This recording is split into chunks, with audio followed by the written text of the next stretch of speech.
શું નામ છે? શિવાભાઈ નથાભાઈ. બરોબર. કયું ગામ છે? મૂળિયા ખડખડ. બરોબર છે. કેવી પ્રોબ્લેમ હતી?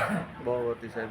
હા, ઊભા નહોતા થઈ શકતા. જરાય નહીં. પછી સવારે 4 વાગે બેઠો અહીંયા હનુમાનજી મહારાજ નામ લીધું ને દેડી તો ઉતરાણ. હા, હવે અત્યારે કેવું લાગે છે? અત્યારે તો સારું હતું, ઠેકાણે આવી. મજા આવી ગઈ? હા. બરોબર છે. તમને કેમ છે? હાવ ચિકનગુનિયા વયો ગયો? હા, એટલામાં તમે દવા નથી લગાડી એટલે હાલ્યો. લગાડો દવા, હાથ ચોરો બે આવી છે. હા, લગાડો. તમારે ભાઈ એવું નથી ને હાથ બાથમાં કાંઈ? તમને હાથમાં લગાડી લ્યો દવા તો વાંધો નહીં. તમારે નથી ને? હાલ્યો લગાડી લ્યો. હા, એમ આવ્યા છો તો દવાનો પૂરો લાભ લેવાનો. લગાડો. કેમ છે હવે? હવે કેવું લાગે છે? સારું લાગે છે? બિલકુલ એ ચિકનગુનિયા વહી ગયો?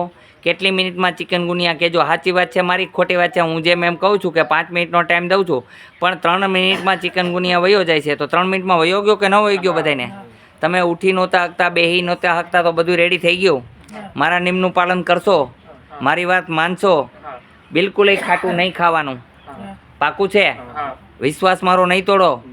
ગરમ પાણી પીવાનું, ઠંડુ પાણી નહીં પીવાનું. પાકું છે? હાંડાનું, ગાગરનું, ગોળાનું કોઈ પાણી ન પીવું. હેતુ ગરમ પાણી પીવું. પાકું? મજા આવી ગઈ?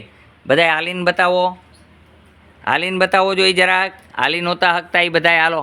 મૈંડા હાલવાને ઠેકડા મૈંડા મારવા. જો ભાઈ આવ્યા ત્યારે હાલી ચાલી નહોતા હકતા બિલકુલ એ ચિકનગુનિયાના કારણે. અત્યારે તમે જોઈ શકો છો કેવા હાલે છે વ્યવસ્થિત. બરોબર છે? એ ભાઈ બેસી નહોતા હકતા, ઊભા નહોતા થઈ શકતા, એ પોઝિશનમાં હતા અત્યારે. અને આવ્યા ત્યારે રડતા હતા, અત્યારે દાંત કાઢે છે. જરાક આમ દાંત કાઢીને બતાવો તો માણસને એમ થાય કે ના ના મજા આવી ગઈ ને? હા, ઠેકાણે આવી ગયું. બોલો જય હનુમાન. તો હનુમાનનું કામ ગમ્યું કે ન ગમ્યું? ઈલાજ બરોબર કરે છે હનુમાનજી કે કાંઈ ખામી રાખે? કાંઈ પૈસા પડવી નથી લેતા ને હનુમાનજી?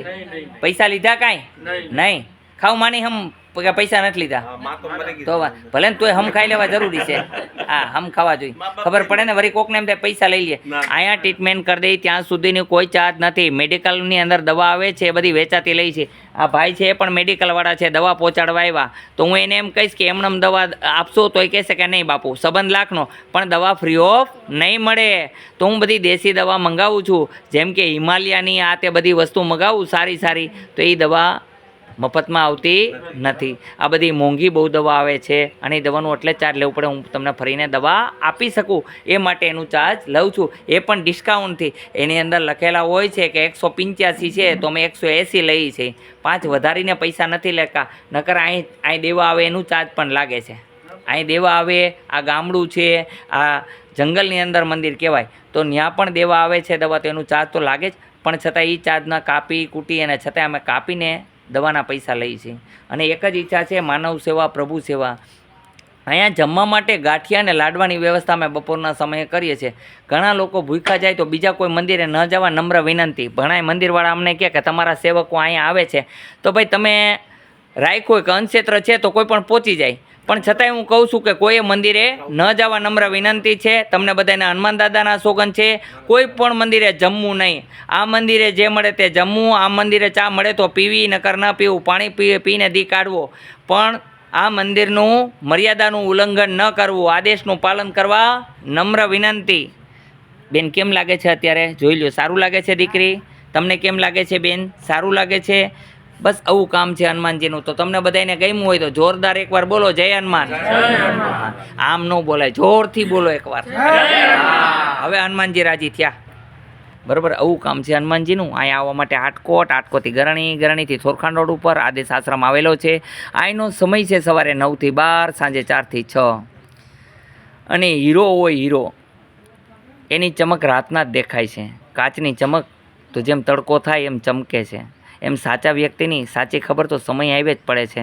જે ખોટા માનવી હોય છે એ ઢંગ ધોતાળા કરે છે અને કીધા કરે છે અમે આમ છીએ. ભગવાન કોઈ દિવસ કોઈને કહેતો નથી હું ભગવાન છું. માતાજી કોઈ દી કહેતા નથી અમે માતાજી છીએ.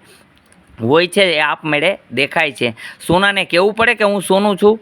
એ આપમેળે જોનારો કહી શકે આ સોનું છે. પિત્તર છે તે ખખડે છે, સોનું ખખડતું નથી. અને સોનાની ઓળખાણ તો ત્યારે જ થાય છે. એ એસિડમાં પડે ને ઓગળે ને એટલે ખબર પડે કે આ સોનું છે. પિત્તળ તો ઓગળી જાય, સમજી ગયા?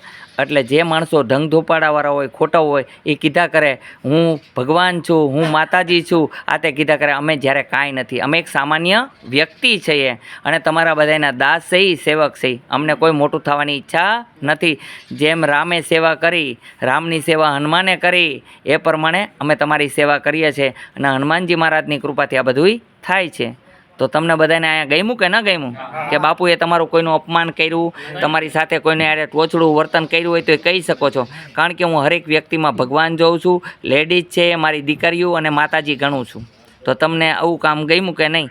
કોઈ જગ્યાએ સંત હશે તો કદાચ તમારે એમ વર્તન કરશે, અહીંયા આવે ઓલું આવશે, પણ અહીંયા એવું કોઈ કહેવામાં આવ્યું હોય તો કહેજો. આવ્યું છે કાંઈ કહેવામાં એવું ભાઈ? અહીં ખરાબ વર્તન થયું હોય તો કહેજો. અહીં કોઈ પણ ખરાબ વર્તન કરવામાં આવતું નથી. હું એક જ વસ્તુ માનું છું કે આ ઈશ્વર મારી પાસે સેવા કરાવવા આવે છે અને હું ઈશ્વરની સેવા કરું છું. બોલો જય હનુમાન.